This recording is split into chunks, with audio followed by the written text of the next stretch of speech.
You know what? Oh, Andrea Tessmann. Yes, Kirk Buchner. October 17th, 1998. Do you know what you might have been doing for 1 week? For 1 week, I was probably, 98. I would have been in grade 11. Mm-hmm. Probably doing homework. Mm-hmm. Very likely going out drinking with some friends. Ooh. Likely in a park or a field somewhere. Mm-hmm. Maybe a house party. And also very likely listening to a certain Barenaked Ladies song that I think we're about to be talking about. Yeah, which was number 1 in the United States for a grand total of 1 week! Mm-hmm. I just threw my arms up in the air just in case you needed a visual on that. Nice. I was thinking about this before we sort of go into the history of this. This is one of those bands even though this was sort of the 90s were really at the height of my musical fandom. I'm wondering if I really understood just how little they crossed over into the US until I really researched this. Because they were all over Canada. So much so. They were all over Canada. And you were just, prior to us starting this call, saying that you were really inundated with them because you grew up in Ontario. Right. But even me growing up in Vancouver, we were also inundated with them. I just assumed they were as big as any American band because, CanCon. But, they were everywhere. And they had great songs that I enjoyed very much. Mm-hmm. And, if you were to ask most Americans about Barenaked Ladies, they might be like, oh yeah, that one song that was a whole bunch of gibberish and pop culture references. Mm-hmm. Whereas I can list off a dozen that were hits in Canada. Absolutely. Actually, I think we should go back to something you just said, because you mentioned CanCon, and I think our American listeners won't have any idea what that exactly is. Do you want to take that, or should I? CanCon, Canadian Content, the governing boards over Canadian Radio and Television Commission basically mandate a certain percentage of airplay is Canadian content. And I don't know specifically what that is. I don't know if you have any more details on it. But I can't recall if it's 33 or 40%. Mm-hmm. But pretty high. Yeah, it's pretty high. And it's good. And I think it's important in some ways because we have a lot of great musicians and artists in Canada that would get bypassed by American music very often just because of popularity. So by forcing some airplay at least for Canadian songs, it gives people exposure to more Canadian artists. It also leads to severe overexposure of certain artists that are very popular in the States also, such as The Weeknd being a recent one. Mm-hmm. So anyone who gets major U.S. commercial success suddenly gets played about 3 times more on Canadian radio than anyone else. Which annoys the crap out of people. See, this is where our age difference of about 8 or 9 years, I forget what it is, really sort of causes a bit of that difference because I remember the late 70s because this also extended to television. Yep. Which meant the biggest abortions that have ever been on TV were part of were on some Canadian channels. Just some awful, awful, awful shit. Have we talked about the Beachcombers on this show?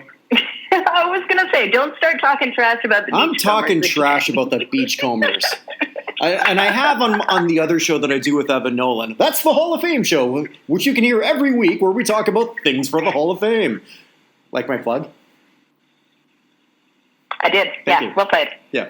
So, the Beachcombers, okay, Americans, this is what it was. And this ran 11 years or maybe longer in Canada on the CBC, which stands for the Canadian Broadcasting Company, which we pay for. So, it wasn't a bunch of people combing a beach like you might be thinking it was just somebody with their metal detector looking for shit. No, these were loggers out in British Columbia, out in the West Coast. And there was the good logger and the bad logger. named Relic. And every time Relic, and he had his little toque, which kind of looks like Tim Pool if you follow politics in the States a little bit there. But yeah, he wore his little beanie, and he would always sort of like cause mischief towards the good logger Nick and his First Nations buddy. I forgot his name. What was his name? I don't remember. Yeah, but this is my impression of the native on that show. Are you ready for it? Is this going to be offensive? Possibly, but it's also a very accurate impression. Okay, let's hear it. Okay, I remember his name. His name was Jesse. Okay. What are we going to do about Relic, Nick? I pretty much nailed it, right? That's kind of what that show was. I think you nailed it. Yeah. Yeah, so like that was a top show. We also had the King of Kensington, which was another crap thing there too. Sorry. So I think we should get back on topic, and bitching about bad TV shows could be a whole nother podcast. I could. Thank you. That's why you're here, because I would have gone on about every bad Canadian TV show I remembered. I would have done that. Mm-hmm. But yeah, we barely started on to 1 week, and if we want to get through this in 1 week, we should continue talking. Oh, well done. Well done. I like that. So it sort of leads to the Barenaked Ladies. So there was a station I grew up with called CFNY in Toronto. I don't even know if they still play alternative music, but they were the alternative music capital pretty much of Canadian radio at the time. Although they went through this weird change for like 2 years. They went from like one day just playing like The Cure, The Smiths, and then the next day they said they went to New Kids on the Block. And, oh man! Yeah, and then 2 years later, like they just came back to their senses, and they were really the big thing. And they had a contest that they did annually. I tried to look to see if they still did that, and the winner of that 1 year was the Barenaked Ladies for putting their version of "Be My Yoko Ono."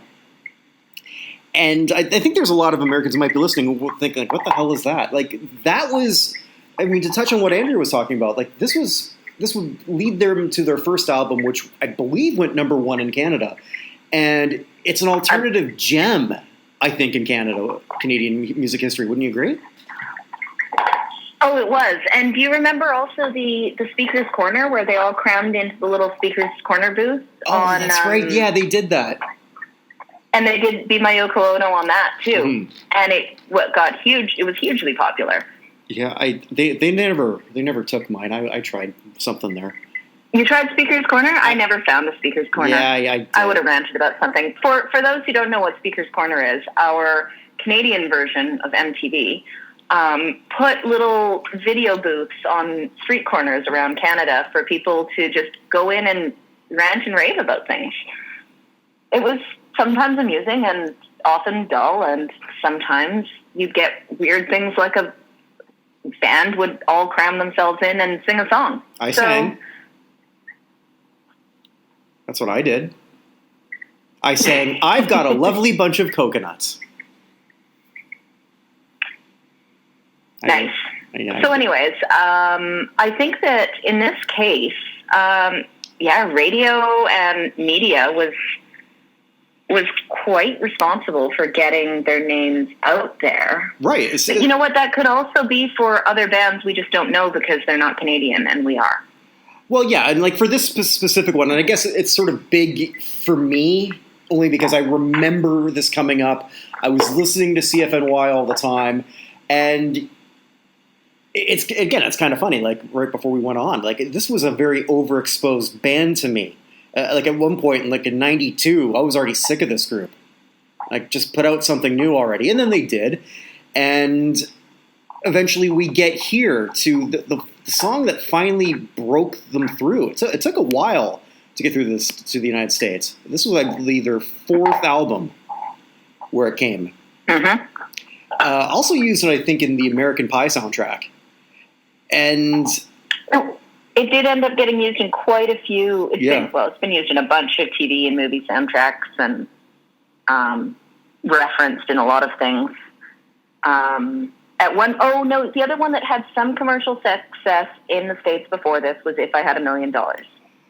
Right, but I mean, that was actually part of the '92 album. It was re-released before it got that type of success. Yeah. But you were saying this one was the first commercial success. But If I Had $1 Million, I think they made number 40 in the top 40 in the States. Yeah, I think you're right. Yeah, I've got that right in front of me. Their whole discography and their whole hits. And then there's a quote from Ed Robertson somewhere saying, the one thing that 1 week really did for me was turn me from being the If I Had $1 Million guy to the Chickadee China guy. The thing is, though, is that not the line you remember second most next to "It's been 1 week"? And it's that, it's a definite scoop, and it sounds like there's a Y in front of it. Mm-hmm. Yeah, it's been 1 week since you looked at me. And it's the Chickadee China, the Chinese chicken, is just the one that sticks out. I mean, I could probably sing along to most of the song just because I'm a little obsessed with music and lyrics. But that being said, I think I also have gotten into, easily 3 or 4 times a year, you end up in a Facebook lyric off of everybody just typing the next line and the next line, and that song seems to come up more often than not because someone will reference something. Someone brought up anime the other day in a random group, and then it just started off with the anime, that cartoon that's got the boom, it always makes me think the wrong thing, which then just continued on with the rest of the song lyrics. It's almost like there's 2 different songs going on here. One that's full of... There entirely is 2 different songs going on. Which, I don't know that it necessarily works, but it's fun as shit. So the story behind it apparently is that Ed Robertson had the idea for the song. He wrote the chorus, which is the kind of story of, have a fight with your partner, you love each other, you're not breaking up, but you're both stubborn and nobody's really going to admit they were wrong until it just all blows over in a week. So, and each version of the chorus changes a little bit from it's my fault, it's our fault, or it's your fault, it's our fault. That kind of just softens. So there's that. And then apparently he was trying to write a rap for the verses, and everything he wrote was absolute shite. So his partner, the other lead, Stephen Page, said, look, you freestyle in the concerts all the time. Why don't you just freestyle and see what comes out? So he sat down with a tape recorder and in less than 5 minutes just spewed forth random lyrics with inside jokes and cultural references, sent them to Stephen Page, and he goes, that's perfect, don't change a word. They did edit it a little bit, but pretty much the entirety of that song was written in 5 minutes. Not 1 week. Which is kind of funny. Yeah, really. So, and he even says, none of it has anything to do with the chorus. None of it has anything to do with the fight. There's just literally inside jokes and references. Apparently the Watching X-Files with No Lights On, where Don LeMay song,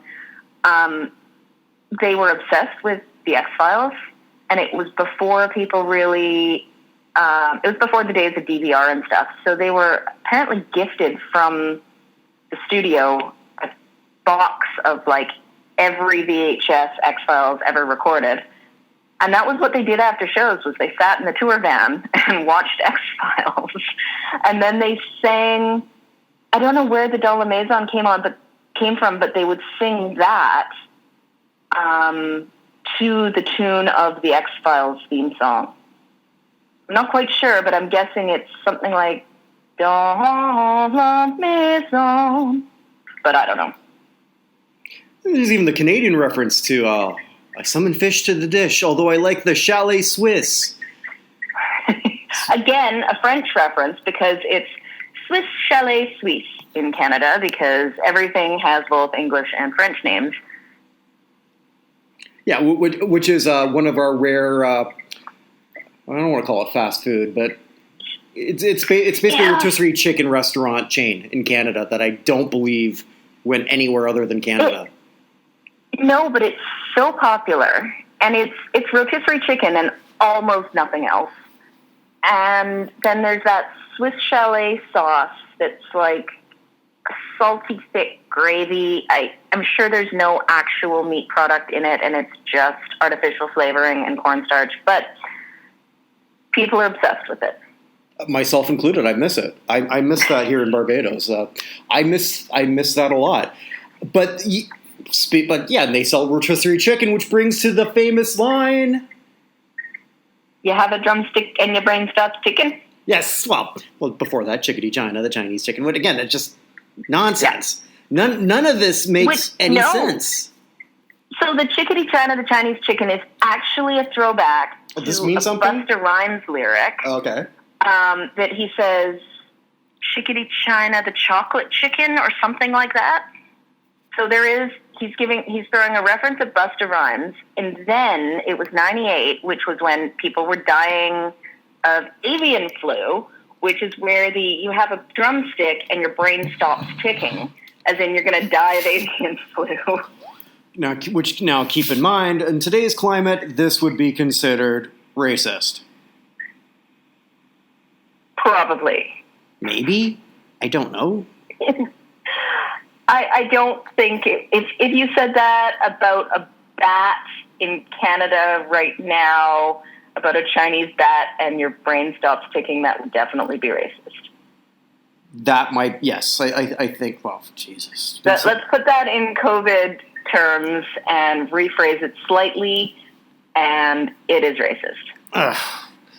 Not okay, and we just want to be very clear. Andrea and I are not suggesting that Ed Robertson is racist. We're not suggesting that in the least. Ed Robertson seems to be a pretty decent dude. They all seem to be pretty good guys. They're very socially active. They've donated and worked for a ton of different charities. Stephen Page was on the board of directors for the World Wildlife Foundation. Oh, okay. And aside from Stephen Page's arrest for cocaine possession, their records are pretty spotless. Well, doing drugs, I'm not going to hold that against him. He did have a cousin who I worked with who was a real racist prick, but I'll leave it at that. Stephen Page is not the first nor the last of the artists we have talked about that had a drug problem. And I mean, at the time when it happened, and then they broke up a few weeks later, there were rumors that, they dumped him because he wasn't going to be able to tour in the States. The reality of it is he got, probation. He had to go to treatment and basically stay out of trouble for 6 months. It was a really minimal charge. And when they broke up, it was more to do with long-standing rifts that had started to, I think, build up in their ideas of what the band should do and where it should go. I think I was also reading too, Paige just said, I just don't find this fun anymore.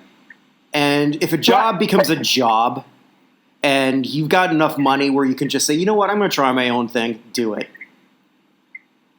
It's really too bad because, I've seen them. I saw them, I think it was their 2017 tour. They did a festival here on Vancouver Island. Mm-hmm. And they were fun. They were great. But it wasn't quite the same fun and banter as it used to be. And also, Stephen Page was the lead singer. Ed Robertson sang a lot, and they co-led, and Ed did lead on some songs. But it was really Stephen Page's voice that anchored the group. And then Ed Robertson's silly raps and riffs and, their goofball banter back and forth. So did I ever tell you about the time that I actually met the Barenaked Ladies? So they were the headliner with, I believe, I don't know who was headliner, so I didn't go to it, Alanis. But did you know Alanis before her Jagged Little Pill days? Oh, yeah. Okay, you did. Okay, great. The pop star Alanis. Yeah, and for those listening, if you just don't really want to Google Alanis in her pre-Jagged Little Pill, or if you do, I mean, it's just Alanis, Never Too Hot. It's something that will blow your mind. Or if you've watched How I Met Your Mother, Robin Sparkle is essentially a knockoff of what Alanis is. Yep. So I'm at this bar called Zaphod's, which was the alt bar in Ottawa to see The Odds, if you remember them. Mm-hmm. I actually saw them a couple of years ago, too. Okay. Yeah. So I'm there to see them, and who do I see? You know, it's Stephen Page, and it wasn't Ed. Ed wasn't there. Tyler, I forget his last name, one of the other bandmates. Mm-hmm. And so there's like three girls all around Stephen. So like at this point, I've had a few Molsons. So I go up and I just walk right in the middle of all that and go like, and I stick my hand out, and then it just feels awkwardly like he's got to shake my hand. And goes like, "Hey man, are you friends with Alanis?"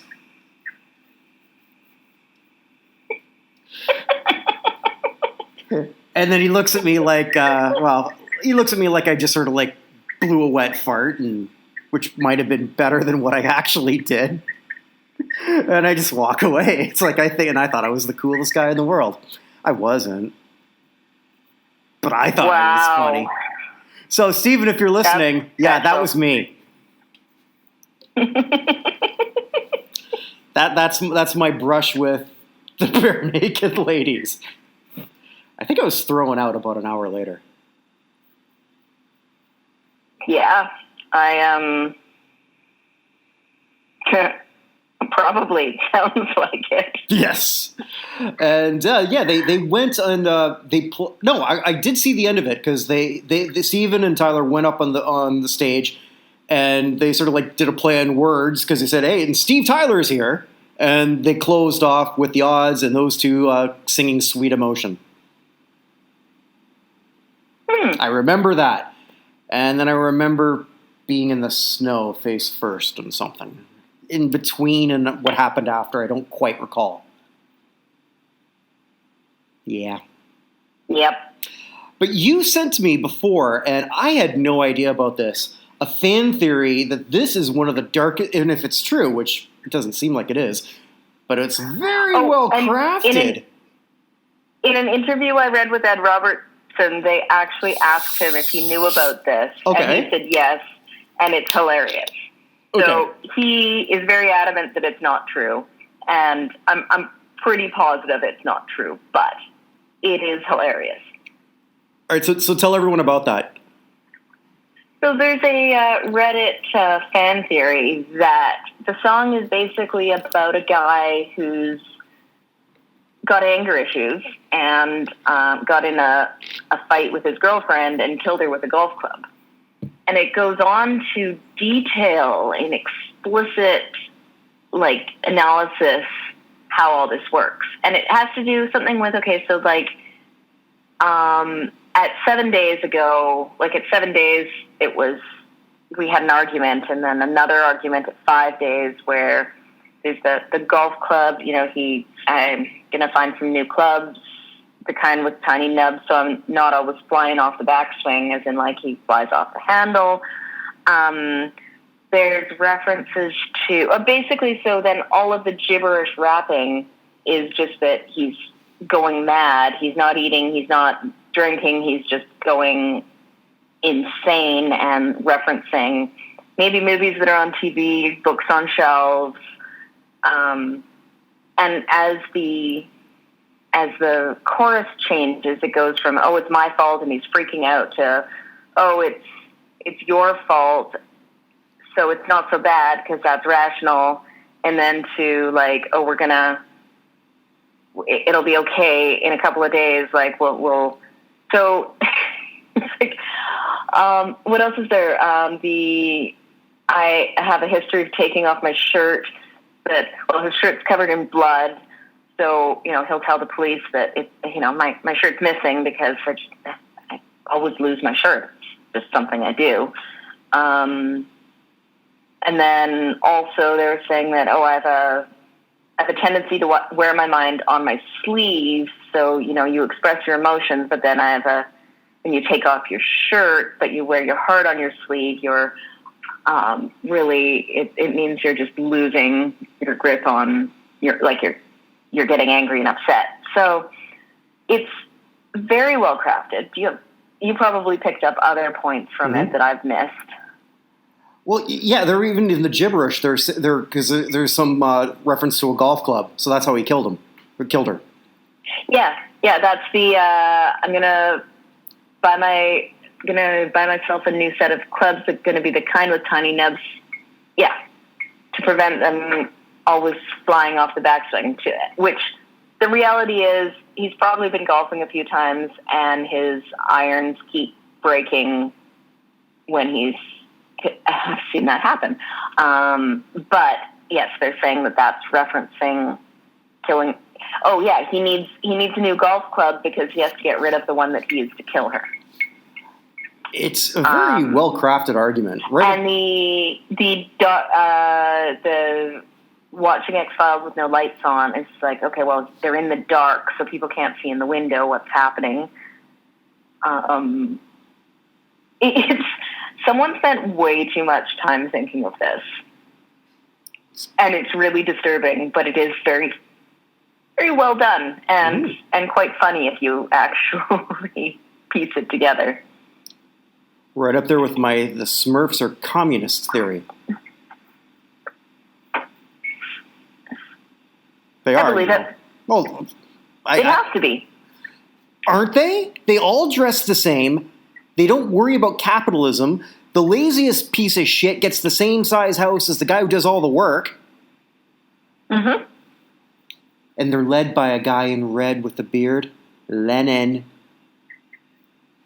I'm telling you. I also have a feeling that they are asexual because the only female Smurfette is probably a drag queen. There's no way that they could actually procreate with one female and all those males. So therefore, I'm thinking that she isn't actually female. She's trans, and they are somehow. I haven't figured out the logistics of it. Well, I don't really want to think about Papa it that Smurf deeply. created her using his wizard power or something to that effect. But you might be onto something. See, I always thought because, like, in the old communist ideal, right, because they were very anti-gay. So, I mean, here you have a clear gay Smurf in Vanity who's not allowed to express anything. No, you're not gay. You just like yourself. Oh, okay. That's a very valid point. They're being chased around by an evil Jewish character. Mm-hmm. But anyway, yes. Back to the Barenaked Ladies. Question for you with that. What else can we say about them? What a question. Do you think that they make more money off 1 week or the theme from The Big Bang Theory? I don't know, but that is a very, very good question. My guess is I'm going to say 1 week because the theme from The Big Bang Theory has very limited use other than The Big Bang Theory. So I'm sure with the contract of it, it's written that they get royalties for every episode that's aired, but it's probably pretty minimal for what they're getting as residuals now, and it's not like that's being used beyond that show. Whereas 1 week keeps getting picked up over and over again for different shows and different things and more radio play. You don't hear the Big Bang Theory theme on the radio often.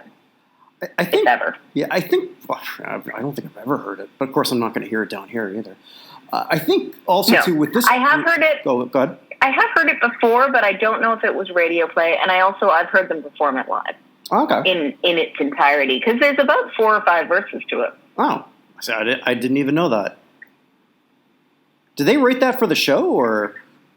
They did. Okay. But they wrote it as a full song, not just as a little soundbite. So there's the intro for the song or for the show, but then they also have 2 or 3 more. I think 3 more verses. Yeah, I think if we're going to sort of sum up here, for those who who just know this group for The Big Bang, Bang Theory, 1 Week, and a couple other songs, please, please, please listen to their first album, Gordon. It's worth it. Mm-hmm. Like, just their quirkiness at their absolute best. And that's just it. They are a pop group, pop rock, that's just fun and silly, and they are really, I said, a lot of the fun of watching them live was the banter and the fact that they never actually followed the lyrics of their own songs, and Ed Robertson goes off on tangents, and a lot of it is then recorded in terms of things like If I Had $1 Million, where you go on about, they have pre-wrapped sausages, but they don't have pre-wrapped bacon. Like, it's off-the-cuff humor. Also, I would like to, as a PSA, say, do not take dating advice from these men. Because buying your love an exotic pet like a llama or an emu is a terrible idea. And also letting a fight go on for a week is also a terrible idea.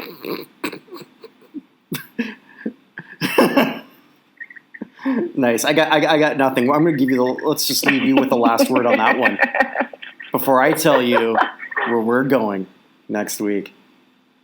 Oh, I'm excited. Where are we going? Okay. Well, because you've moved from Jasper to Vancouver Island to Fino, right? No, other side of the island. Other side of the island. Okay. And I've moved to another island in Barbados. Where should I move next? Well, it's got to be a town that's right for me.